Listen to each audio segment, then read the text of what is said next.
el resultado que esperábamos obtener en este caso corresponde a la densidad del material que está ahí representado. Se trata de un objeto irregular, ¿cierto? Y por lo tanto teníamos que obtener una medición de su masa y de su volumen para de ahí derivar la densidad. ¿Pudieron realizar el ejercicio? ¿Pudieron identificar el material del cual se trata?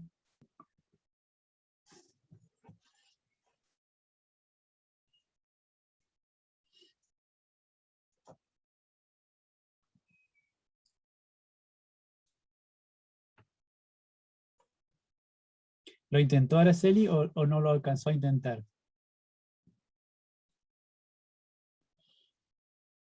¿Y encontró algún problema, alguna dificultad? Profe, dos cosas. Cuando Sí. iba a calcular el volumen, ¿Ya? como que no era 20, no sé, Ujú. era menos. Entonces yo lo tomé como que era 19, pero Ya. después me decía que el resultado que tenía había que compararlo con la tabla 3 que hicimos anteriormente, pero no me acordaba los resultados de la tabla 3, no los anoté. Ah, claro. Entonces, por eso no pude Ujú. descubrir, pero creo que saqué la densidad. ¿Y cuánto obtuvo la densidad? Con 19 me dio 15,236. 15,236. Súper bien, Araceli. Veamos de inmediato la tabla, porque yo la había anotado acá en la presentación. Ahí tenemos los números que corresponden a la densidad de estos 6 materiales que analizamos. ¿Cuál diría usted que puede ser el que corresponde al objeto que midió?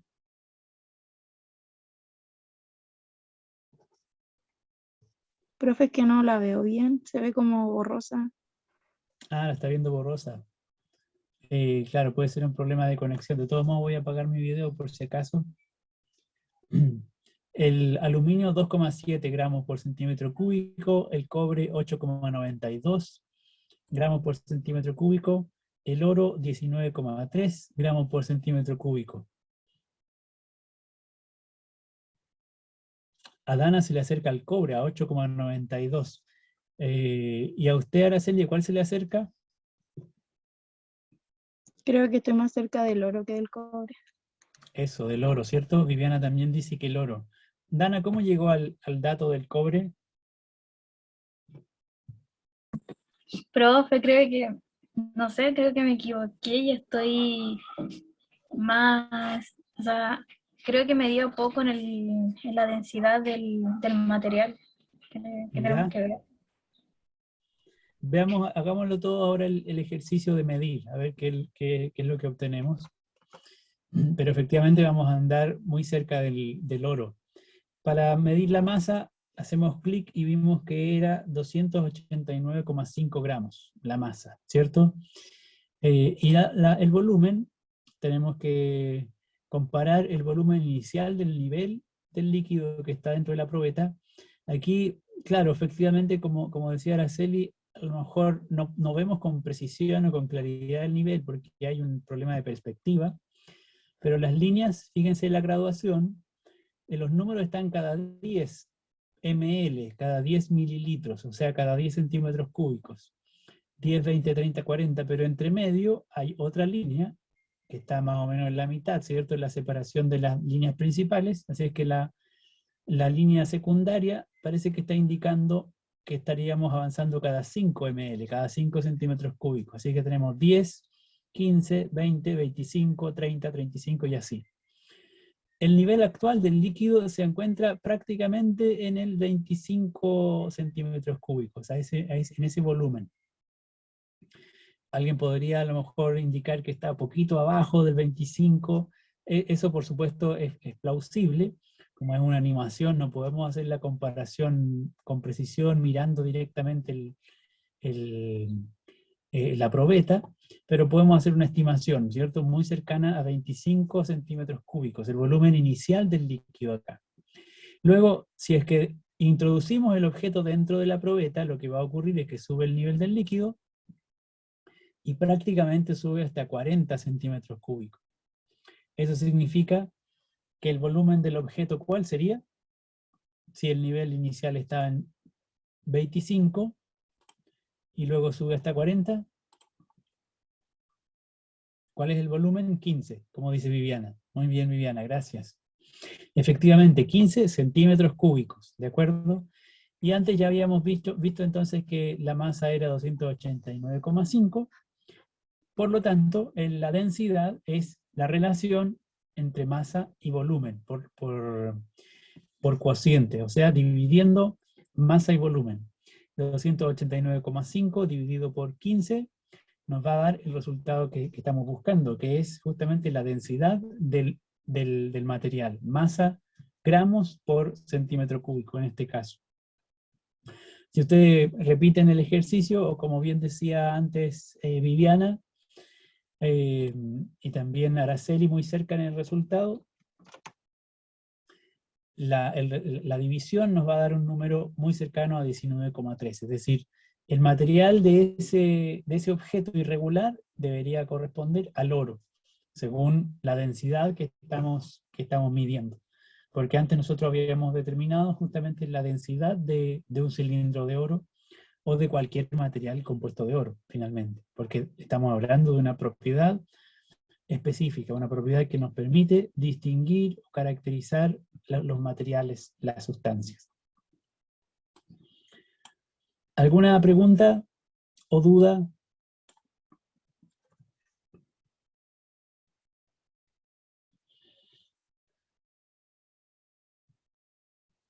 Gracias, Araceli, Dana, Viviana, me alegra que quede claro.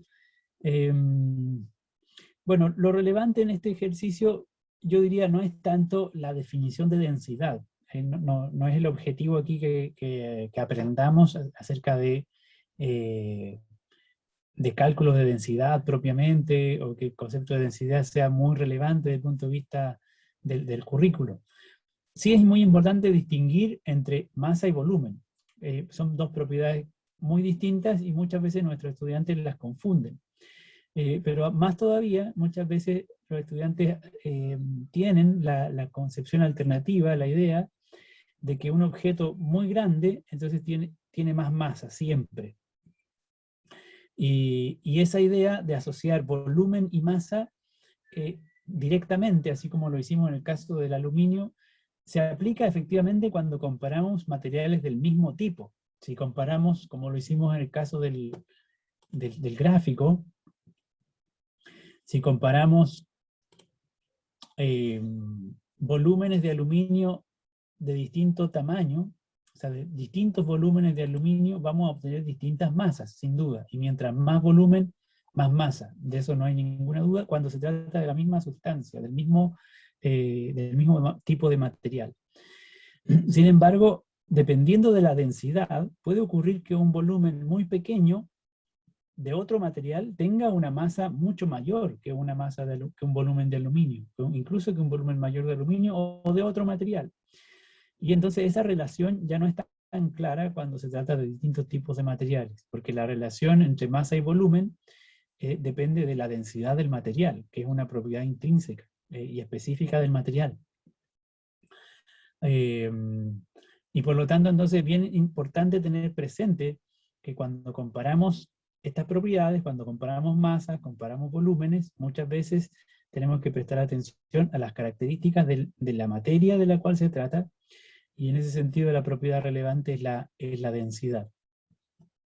Porque no siempre un objeto muy grande tiene mucha masa. Esa es la cuestión que hay que cautelar, que no se extienda como una idea alternativa. Depende de la densidad del material, depende de la cantidad de material por unidad de volumen que la sustancia tenga. Y por otra parte, bueno, por supuesto, en la medida en que ustedes hagan el ejercicio, usen en este caso el recurso digital, por lo menos tenemos una aproximación a una estrategia o a una habilidad de laboratorio, o que podemos implementar en el laboratorio como habilidad científica. El registro de datos, la medición misma, el uso del instrumental, en este caso el uso de la balanza, el uso de la probeta, la medición de masa, la medición de volumen. Yo aquí básicamente lo hice demostrándolo, guiándolas pero perfectamente bien ustedes justamente pueden hacer uso de los recursos y al hacerlo están de alguna manera demostrando o desarrollando su habilidad para medir, por ejemplo, para medir en este caso variables o propiedades del material, y al mismo tiempo están sistematizando la información, por ejemplo, mediante el uso de tablas o analizándola mediante el uso de gráficos. Todos esos elementos de la actividad nos permiten aproximarnos a ese desarrollo de habilidades científicas que también es crucial en la asignatura.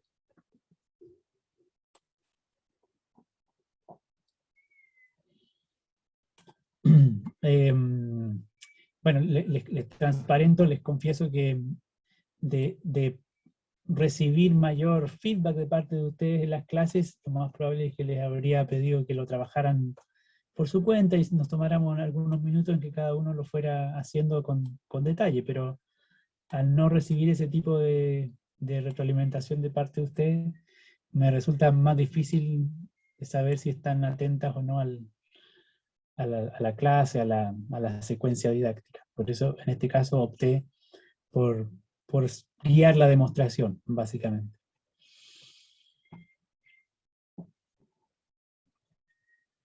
Vamos a pasar a una segunda parte de la clase.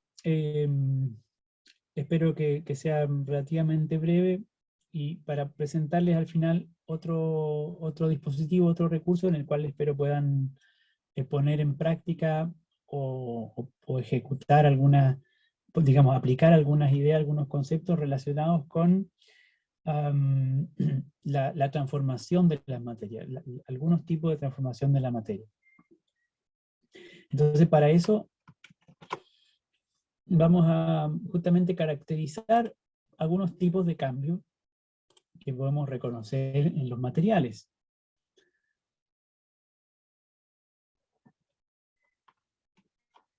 Transformaciones de la materia y sus cambios, se trata este apartado. Aquí vemos dos ejemplos bastante, digamos, ilustrativos, de dos tipos de cambio fundamentales y muy distintos desde el punto de vista de su naturaleza. Uno es el llamado cambio físico y otro es el llamado cambio químico. El cambio químico es un tipo de transformación que está, por supuesto, muy presente en nuestra vida cotidiana. El ejemplo del huevo frito es un ejemplo de la cocina, y la cocina probablemente en ese sentido es un lugar paradigmático de nuestros hogares en los cuales ocurren cambios químicos. En cierta manera, la cocina es un laboratorio de química que se basa en la transformación química de las sustancias.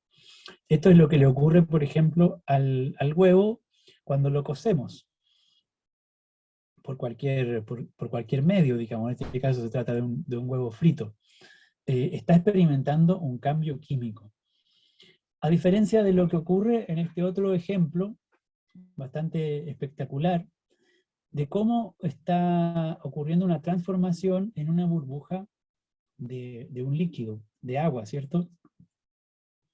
Y lo que vemos es justamente un cambio de estado de agregación. El agua que estaba en estado líquido, en forma de burbuja en ese caso, debido probablemente a la temperatura ambiente, cambia de estado y se solidifica. Esto es un cambio físico.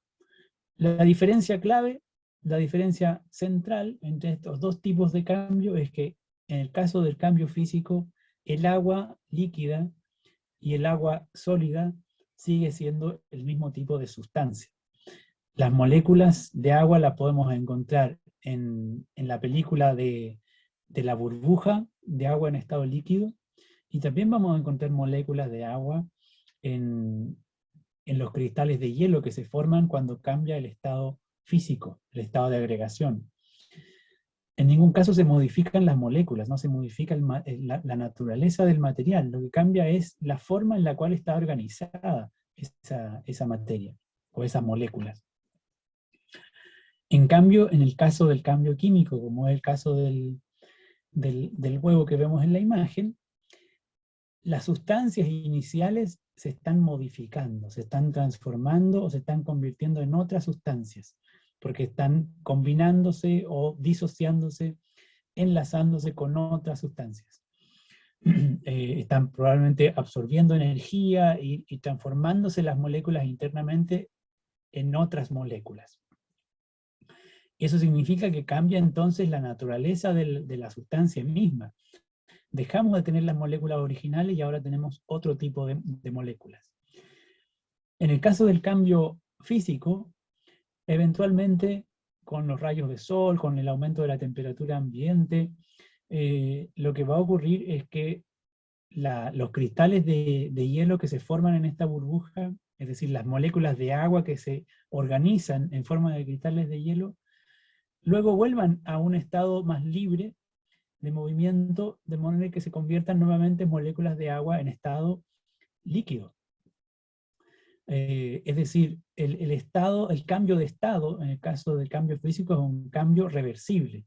El líquido pasó a sólido, y luego el sólido incluso puede volver a estado líquido. Es un cambio que se puede revertir. En cambio, en el caso de la transformación química, todos sabemos, ¿cierto?, que para este ejemplo del huevo frito, una vez que freímos el huevo, ya es imposible volver a obtener, mediante ningún tipo de proceso, el huevo crudo o el huevo original, porque la transformación de las sustancias ya no permite justamente el volver atrás, el deshacer la transformación de las moléculas que se han modificado en el proceso. Y ahí entonces, he ahí las dos características clave de estos dos tipos de transformación de la materia. Un factor relevante, una propiedad o una variable clave en las transformaciones de la materia es la temperatura. En general, la temperatura juega un rol en los cambios de estado, tanto cambio de estado físico como cambio de estado químico. Entonces es importante tener presente la distinción de temperatura como una propiedad intensiva de la materia que podemos medir respecto de la sensación térmica, que es nuestra, diríamos, experiencia corporal de del estado térmico de una sustancia. La temperatura, nosotros por supuesto la utilizamos en el marco de la medición científica como una medida objetiva, y que tiene o que supone el uso de algún tipo de patrón o de módulo con una escala de medición de la temperatura de un objeto. Tiene que ver, por supuesto, con cuán caliente o frío está en un objeto, pero esta medición está basada en una escala que podemos decir es objetiva, en el sentido de que tiene un estándar definido y que es transversal en su uso en la comunidad científica. Desde el punto de vista de la teoría termodinámica, la temperatura justamente tiene un significado, tiene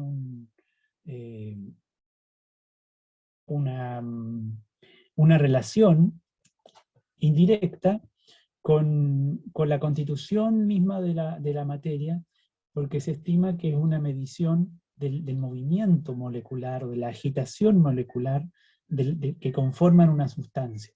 Entonces la temperatura es una medida indirecta de la energía de movimiento asociado a las partículas que forman un material o una sustancia. A diferencia de la sensación térmica, que si bien está relacionado también con cuán frío o caliente está un objeto, depende de nuestra percepción subjetiva. Tiene que ver con una sensación, ¿cierto? Y entonces esa sensación siempre puede estar tergiversada o modulada por la experiencia previa. Y en ese sentido la sensación térmica no es un buen estándar de medida para su uso en contextos científicos.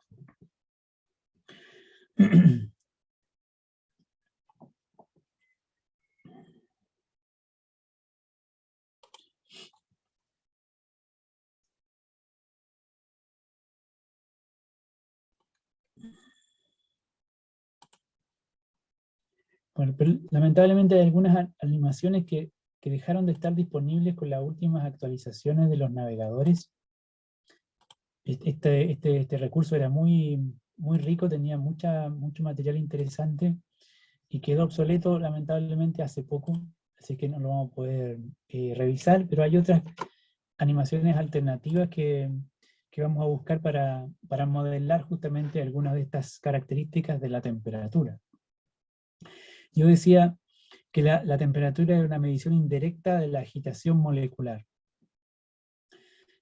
Cuando hablamos de agitación molecular es algo así como lo que vemos en esta representación. Espero que puedan alcanzar a ver, ¿cierto?, cómo las moléculas, o más bien los átomos que conforman esta molécula compleja, están en continuo movimiento.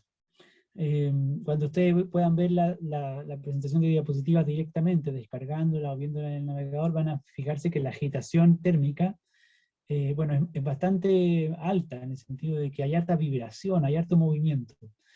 Lo que se ve ahora en la pantalla me parece que está un poco ralentizado, está más lento de lo que la animación realmente es. Lo interesante entonces es que esta agitación de las moléculas está relacionado en cierta manera con una medición de la temperatura. Ahora, es importante tener presente que cuando pensamos en la energía de una sustancia, la energía, podríamos decir, almacenada en una sustancia, está presente de diversas formas en su estructura interna. Y por eso se habla de energía interna. Dentro de la energía interna, o lo que cabe dentro de la energía interna, implica por lo menos 3 tipos de energía. Mencionamos en algún momento, en la clase anterior, o en las 2 clases anteriores, la idea de energía nuclear, que es la energía que se libera, ¿cierto?, cuando formamos núcleos atómicos o cuando dividimos núcleos atómicos. Es la única forma de crear o destruir cierto tipo de átomo. Esta energía nuclear está almacenada justamente en las uniones, en los enlaces de los nucleones, de los núcleos atómicos, es decir, de los protones con los neutrones y de los protones entre sí. Ya sabemos, ¿cierto?, que la energía nuclear es una gran fuente de energía, y cuando se libera puede llegar a ser muy destructiva si se libera en un entorno descontrolado.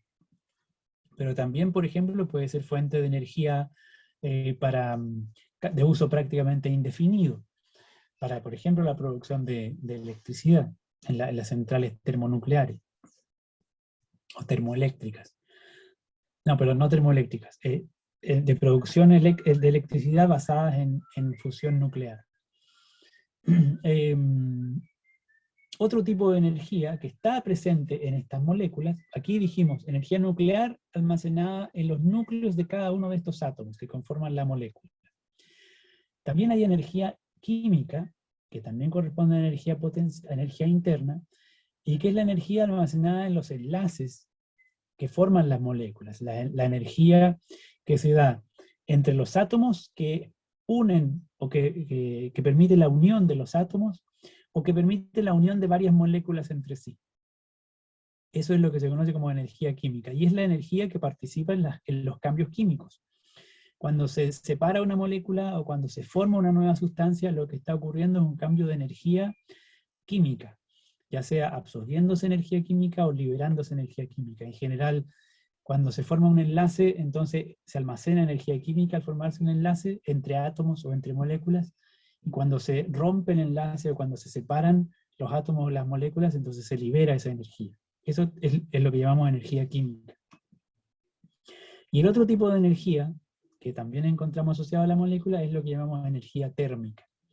Cuando hablamos entonces de temperatura, lo que estamos diciendo es que es una medida de esta energía, una medida indirecta de esta energía de tipo térmica o cinética. ¿Por qué? Porque está asociada básicamente al movimiento, solo al movimiento de las partículas. Y ese movimiento puede ser traslación, puede ser vibración o puede ser rotación. Como vemos en esta animación, cuando ustedes la vean con más claridad, van a encontrar que los 3 tipos de movimiento están presentes en esta molécula. Y eso es lo que nos da un indicativo de la temperatura de la sustancia. Mientras más vibración molecular, mientras más agitación molecular, decimos que hay mayor agitación térmica y por lo tanto mayor temperatura.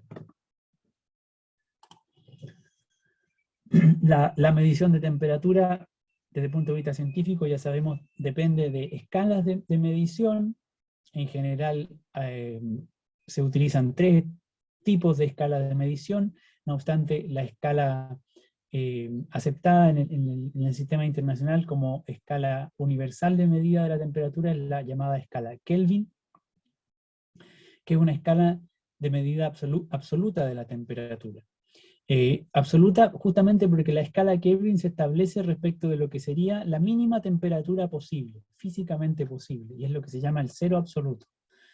A partir de 0, la escala Kelvin aumenta hasta indefinidamente, digamos, no tiene un límite.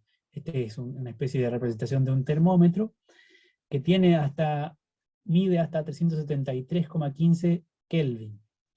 La escala Kelvin no es una escala de grados, sino que simplemente la unidad de medida es simplemente el Kelvin. Luego, una escala de medida que nosotros utilizamos frecuentemente para las temperaturas en nuestros hábitats cotidianos es la escala Celsius, que en este caso sí se habla de una graduación, entonces se habla de grados Celsius para medir temperatura. Nuevamente tenemos la representación de un termómetro y que nos muestra las equivalencias. El cero absoluto en la escala Kelvin corresponde a menos 273,15 grados en la escala Celsius, es decir, una temperatura sin duda muy por debajo de 0 grados Celsius. Ya sabemos que la escala Celsius se establece en base a 2 referencias de temperatura que podemos, digamos, más o menos encontrar en la vida cotidiana. Una es el nivel de referencia de congelación del agua, a qué temperatura se congela el agua o se vuelve a estado sólido cuando nos encontramos en condiciones atmosféricas normales. Esto es el 0 grados Celsius. El 0 grados Celsius corresponde en la escala Kelvin a 273,15 Kelvin. Y el otro nivel de referencia para establecer la escala Celsius es la temperatura de ebullición del agua, que corresponde a 100 grados Celsius a condiciones atmosféricas normales, digamos al nivel del mar en realidad. Y esta escala de temperatura, o este nivel de temperatura, 100 grados Celsius, equivale a 373,15 Kelvin. O sea, la escala Kelvin se mueve en unidades de medida que son equivalentes a las unidades de medida de la escala Celsius, digamos. El tamaño de 1 grado Celsius es el mismo tamaño que el de un Kelvin, pero los niveles de referencia son distintos. En la escala Kelvin partimos con el 0 absoluto, en la escala Celsius partimos con el 0 que corresponde a la temperatura de congelación o de solidificación del agua en condiciones normales de presión. Me parece que alguien planteó una pregunta en el chat. Un segundo.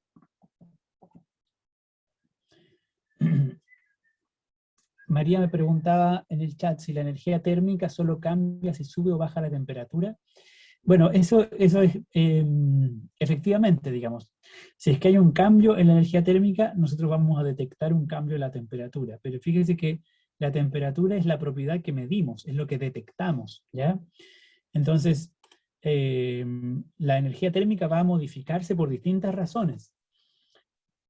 Y lo que vamos a detectar es la temperatura, un cambio en la temperatura. No es que la temperatura provoque cambios en la energía térmica, sino que la temperatura nos permite medir esos cambios de manera indirecta. Cuando, por ejemplo, observamos un cambio de energía térmica, caso concreto, ahora yo tengo harto frío porque estaba encerrado en mi oficina con poca luz todo el día casi, y entonces mis manos están muy heladas. Y siento frío en las manos, entonces lo que hago es frotarlas, ¿cierto? Una contra la otra, y comienzo a sentir un aumento de la temperatura en la palma de mis manos. Bueno, esto lo que estoy provocando, esa fricción, está cambiando la energía térmica de la piel, en este caso, de los músculos de las manos, ¿cierto? Y entonces ese cambio de energía térmica yo lo podría medir, lo podría detectar como un cambio de temperatura si utilizo un termómetro. Pero eventualmente, por supuesto, en este caso también lo detecto como un cambio en la sensación térmica, que está relacionado. Y Viviana también dice o pregunta si acaso es necesario conocer las fórmulas de conversión de temperaturas.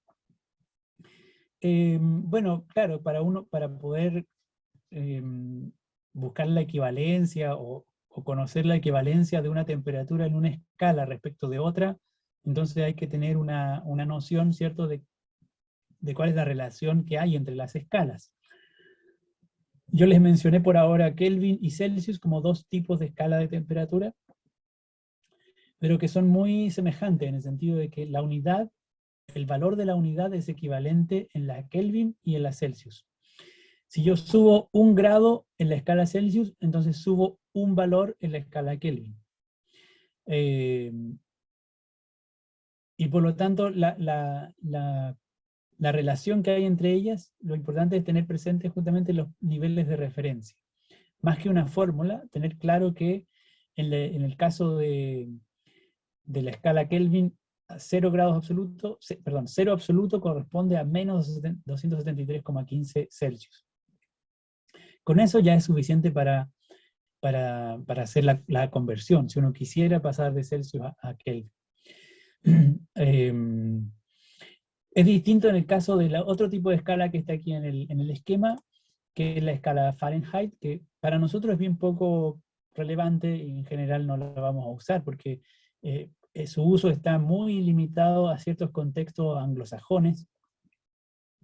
En Estados Unidos especialmente se sigue usando la escala Fahrenheit, pero es algo que está, digamos, cada vez menos validado, porque la comunidad científica ha promovido cada vez más el uso de la escala Kelvin, y la conversión de Kelvin a Celsius es tan sencilla que la escala Celsius entonces resulta mucho más natural para su uso. En cambio, la escala de Fahrenheit tiene como niveles de referencia la temperatura del cuerpo, la temperatura, digamos, normal del cuerpo humano, de 37 grados Celsius, que equivale a 98,6 Fahrenheit, y 32 grados Fahrenheit, que corresponde a la temperatura de congelamiento o de solidificación del agua. Y para hacer la conversión ahora sí se requiere una pequeña fórmula, justamente, que permita pasar de una escala a otra. Pero a mí me parece que no es necesario tener ese conocimiento, en el sentido de que la escala Fahrenheit es una escala de poco uso, y que en nuestro contexto definitivamente no va a jugar ningún rol relevante. En nuestro contexto, quiero decir, en Chile y en la educación básica, por ejemplo.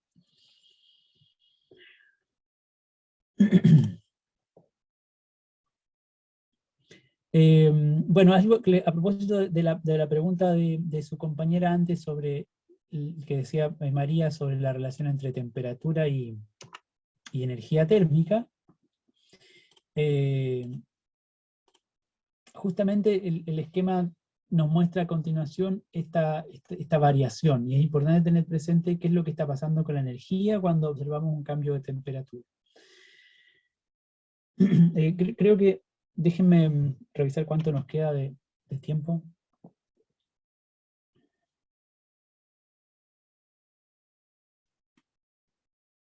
Bueno, espero alcanzar a comentarles el contenido de esta lámina.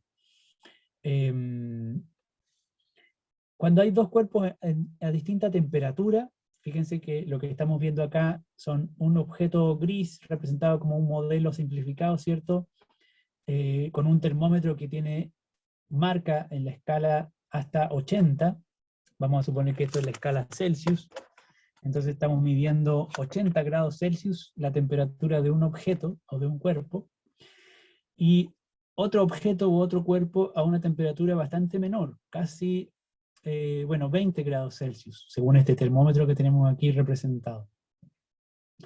Cuando dos objetos entran en contacto por algún medio, y esos objetos se encuentran a distinta temperatura, entonces siempre ocurre un proceso de transferencia de energía térmica desde el cuerpo de mayor temperatura a un cuerpo de menor temperatura.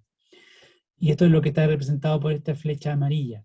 Si es que el cuerpo de la izquierda entra en contacto con el cuerpo de la derecha, no necesariamente porque entren en contacto directo, sino que también puede ser que están cerca uno del otro, por ejemplo. Lo que va a ocurrir es un proceso de transferencia de energía térmica, de manera que desde el cuerpo de mayor temperatura va a pasar energía térmica al cuerpo de menor temperatura. Esto es la primera ley de la termodinámica, y es muy importante porque de alguna manera explica todos los procesos de transferencia de energía en nuestra vida cotidiana. Está asociado justamente al hecho de que, como les decía yo, dentro de la habitación en la que estoy con poca luz y encerrado, he sentido frío justamente porque la temperatura está, o digamos, hay un proceso de transferencia de energía entre mi cuerpo y el entorno, y así con los objetos alrededor y con el ambiente. Cuando ocurre esta transferencia de energía, ocurre hasta un nivel de equilibrio, cuando ya no hay más transferencia de energía neta de un lugar a otro, de un cuerpo al otro, y se alcanza una temperatura de equilibrio. La temperatura de equilibrio, por supuesto, no va a ser la temperatura más alta inicial de un objeto, ni tampoco va a ser la temperatura más baja del otro, sino que es una temperatura intermedia, que depende de la naturaleza y de las características de los materiales, tampoco es un promedio, ¿ya? Va a depender del tipo de material, va a depender de la masa, va a depender del volumen, etc. En este caso vemos que hay una temperatura de equilibrio de 40 grados Celsius, pero este caso es un caso particular del ejemplo solamente. Lo interesante es que el proceso de transferencia de energía ocurre siempre desde mayor temperatura a menor temperatura, y ocurre hasta que se alcanza una temperatura de equilibrio.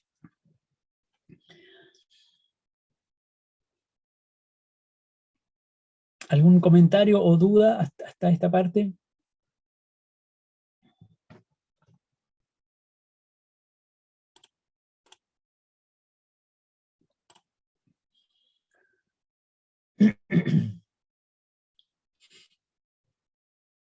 Bueno, nos vamos a quedar con esta lámina. Gracias Daniela. En esta lámina lo que vemos es un modelamiento típico, o un modelo relativamente típico de cómo entender los estados de agregación de la materia. Vamos a ver, por supuesto, que estos estados de agregación están asociados a la temperatura, o la temperatura nos puede dar un indicio respecto del estado de agregación de la materia o de las sustancias. Lo que vemos aquí ahora son esta representación de esferas, que nuevamente corresponde a partículas. Ahora, estas son partículas de un material. Fíjense cómo la idea de esfera o de partícula ha ido cambiando en los distintos modelos. En algún momento usamos el modelo de átomo y usamos partículas subatómicas para representar ese modelo. Luego, el modelo de moléculas, ¿no? Usábamos partículas que representaban átomos para construir esas moléculas.